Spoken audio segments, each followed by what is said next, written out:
ढवळून होता.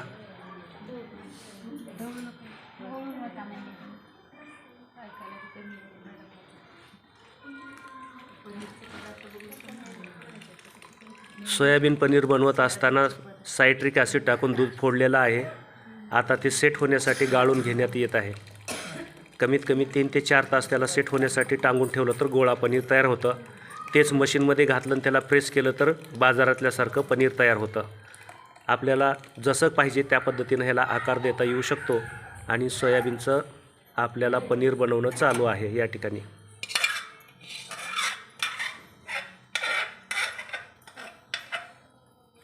त्याची पोरचुंडी घ्या करून.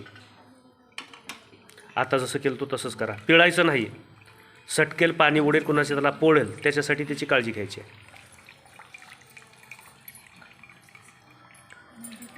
हात दुखतोय का? नाही दुखत. सवय आहे.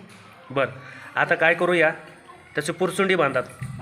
हां, थोडं गळू द्या. गळतं ते. पुरचुंडी बांधा. तुम्हाला सोपं सांगतो आणखी. पुरचुंडी बांधा खालून.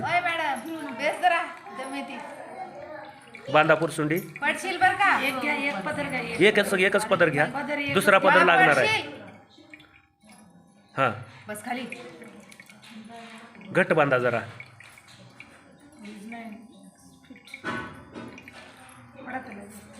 बांधली पुरचुंडी. ओके. आता काय करा, ह्या शेपटाची आणि तिकल्या टोकाची असं धराला आकडा केल्यासारखं करा. घट. हे उलटण्याचं जावं आपलं त्याच्यामध्ये. दांडा करा. घट. खाली टेकतं ते मोठं आवळून करा. इथं हां, बारीक करा. ते लय मोठं झालं.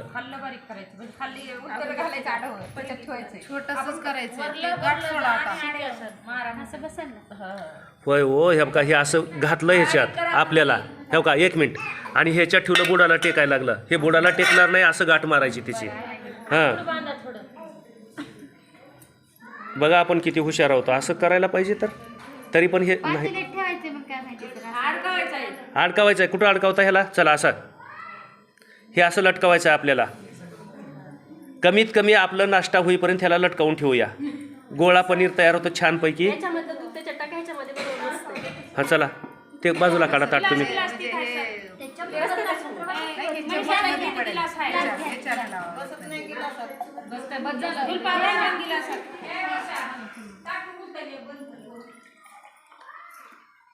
दूध पिऊन घ्या पटकन.